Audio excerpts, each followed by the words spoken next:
The way we see the world and the standards we use to judge ourselves and others can have a major impact on our mental and emotional well-being. One of the biggest struggles many people face today is anxiety. If you've ever dealt with it, you've probably heard all kinds of advice: just relax. Don't overthink it. Focus on the positives. But if overcoming anxiety were that easy, no one would be anxious. The truth is, anxiety often has deeper psychological roots. When we understand these underlying causes, it becomes much easier to work through them. Here are 4 common reasons why people experience anxiety. 1. Low tolerance for uncertainty. Feeling uncertain can be anxiety-producing, especially when it comes to things that really matter to us. Should I take that new exciting job or stick with my boring but safe one? I like her, but do I really love her enough to get married? Should I tell my boyfriend how unhappy I am with our sex life or not? But even in relatively small things, uncertainty can still produce some anxiety. Should I take the freeway or side streets? Mystery or rom-com for movie night? Make lasagna or order takeout? And because the anxiety of uncertainty feels so uncomfortable, our natural instinct is to do something to make it go away. Suppose you're uncertain about whether to stay in your job or quit. Even though you've done all your research, talked to key advisors, and given yourself plenty of time to think it through, you still feel uncertain and as a result anxious. But you've decided you're going to quit, so you start typing out your resignation notice. But as you get to the final sentence, you feel a surge of anxiety. So you instinctively pick up the phone and call your spouse to check with them to make sure you're doing the right thing. Your spouse reassures you, you feel less anxious, and you proceed to quit your job. The problem here is that even though checking in with your spouse gave you some relief from your anxiety in the short term, it's done something far worse in the long term. When you use reassurance to escape uncertainty, you teach your brain to fear uncertainty and the anxiety that goes with it. This means that the next time you feel uncertain, your brain is going to make you feel even more anxious about feeling uncertain. And this will lead to an even stronger impulse to avoid the uncertainty by seeking reassurance. See where this vicious cycle is headed? When your tolerance for uncertainty is low, your long-term anxiety will be high. On the other hand, if you want to decrease your anxiety in the long term, you must be willing to tolerate it in the short term. When you face up to your uncertainty and all the anxiety that goes with it, accepting it instead of trying to get rid of it, you teach your brain that, while uncomfortable, uncertainty itself isn't dangerous. Do that enough, and your confidence in your ability to tolerate that uncertainty will grow. And as your confidence grows, your anxiety will shrink. You don't have to like uncertainty, but if you want to feel less anxious, you need to learn to live with it instead of always trying to escape it. 2. High need for control. Obviously, our ability to control things in life is a good thing. Being able to lower your blood pressure by exercising regularly is a useful form of control over your health.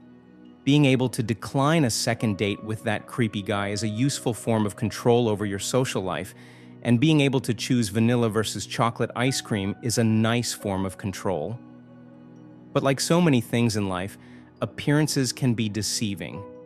Just because the ability to exert control is often helpful doesn't mean it's always helpful. And in fact, in certain situations, trying to exert control can actually backfire, sometimes spectacularly so. Here are a few examples. Badgering your spouse about how they really need to get into therapy to take care of their anger issues. Each time you do it, their odds of going to therapy decrease and the odds of them resenting you increase, along with your frustration and anxiety. Also is trying hard to make yourself fall asleep. Trying hard to do anything increases your levels of arousal, which directly inhibits your ability to fall asleep. And when you don't sleep well, you're far more prone to anxiety. Finally, waiting up all night worrying about all the worst-case scenarios for your teenage son, making a bad decision at that party. Not only will you be an anxious wreck, but worrying won't actually change your kid's decision-making. But why do I keep doing it? Why do I keep trying to control things even though I know I can't? Here's how it usually works. When faced with things outside our control, it's natural to feel helpless. And in the very short term, exerting control, however useless, feels good. It makes you feel in control and distracts you from that painful feeling of helplessness. Of course, like any painkiller, the benefit is only temporary, which means you'll still be left with your helplessness in the end, along with the natural levels of anxiety and stress that go along with problem solving and exerting control. If you want to lower your anxiety for good, stop living in denial about your ability to control things you can't. Work to accept that bad things happen, helplessness is inevitable sometimes, and that trying to control the uncontrollable only makes things worse in the end. Feeling helpless is hard enough. Why make yourself anxious too? 3. Managing stress instead of stressors. I think most people realize that chronic stress is a major contributor to anxiety. If you're constantly overwhelmed at work, you're probably going to be pretty anxious too. If you're in an unhealthy and stressful relationship, you're going to have a lot of anxiety along with it. If you're the primary caregiver for an aging and ill parent, one of the most stressful jobs there is, it's natural to feel some anxiety as well. But what most people don't realize is that the common advice to manage your stress is actually a pretty terrible idea. And the reason comes down to a simple but crucial distinction between stress and stressors. Stress is a physical reaction to a stressor. Your boss sending a passive-aggressive email is a stressor. Your shoulders tensing up in response is stress. Your spouse making a sarcastic comment after dinner is a stressor. Feeling inadequate and insecure for hours after the fact is stress. Most people spend so much time trying to manage their stress that they end up ignoring the real problem, the constant stream of stressors in their lives. Of course, sometimes it's literally impossible to change the stressors in your life. If you're a soldier on the battlefield, you're not going to have much luck convincing opposing soldiers to stop stressing you out so much.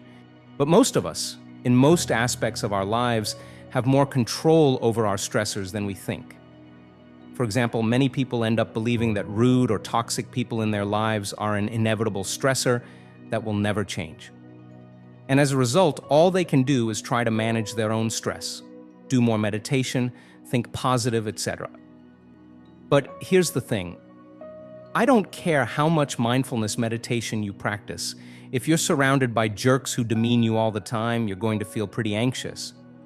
Unfortunately, because of the cult of stress management, people end up believing that they're the problem.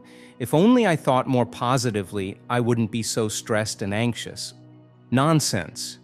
You don't need more breathing exercises, positive mantras, or any other fad stress management techniques. What you really need is to quit obsessing about your stress and start focusing on how you can manage your stressors. And 99% of the time, better stressor management and less anxiety comes down to being more assertive. Difficult as it may be, setting and enforcing healthy boundaries with your passive-aggressive spouse is going to do a lot more for your anxiety than trying to change your self-talk. Having an honest and respectful conversation with your manager about your workload is going to reduce your anxiety a lot more than deep breathing exercises before meetings. Consistently implementing and sticking to clear rules and consequences with your teenagers is going to do a lot more for your chronic worry and anxiety than a new brand of CBD gummies. In short, if you want to reduce your anxiety, stop relying on stress management to treat the symptoms and address the source by managing your stressors assertively. 4. People-pleasing. Most people hate conflict. In fact, they're so afraid of conflict that they'll do some pretty extreme things to avoid it. I had a friend once who went along with her husband's request for a divorce because she didn't want to make him feel bad by explaining what she really wanted from him in their sexual life. Then there was the guy who was so afraid of upsetting his boss that he routinely worked 60-hour weeks instead of 40 and frequently missed major family events like birthday parties and recitals. But of course, people-pleasing shows up in all sorts of small ways too, always going with the flow and agreeing to whatever movie your spouse wants to watch, holding back a piece of valuable criticism from a coworker because you don't want them to feel bad. Regardless of the details, here's the thing about people-pleasing. When you habitually prioritize other people at the expense of yourself, you teach your mind that you're not important. Do this long enough, and your confidence is going to drop. And when confidence drops, anxiety is sure to rise. Thankfully, you can reduce your anxiety and boost your confidence by practicing assertiveness with the people in your life. The key is to start small. Take back that Starbucks drink they got wrong and ask for another. When the meeting room gets awkwardly silent after your manager asks who wants to take on the new project, tolerate the awkwardness and let someone else take it. Tell your spouse, "No, actually, I think I'd prefer Thai food tonight." Obviously, it's good to think about other people and be considerate of their wants and needs, but like anything, this can be taken too far. If you want to reduce your chronic anxiety, start sticking up for yourself and your own wants and needs a little more. If you don't prioritize your life, someone else will. Anxiety can feel overwhelming, but when you understand what's fueling it, whether it's a low tolerance for uncertainty, a high need for control, unmanaged stressors, or people-pleasing, you can start to take back control. The key isn't to eliminate anxiety completely, but to change how you respond to it. Small shifts in mindset and behavior can make a huge difference over time. If this video resonated with you, let me know in the comments. What's one insight you're taking away?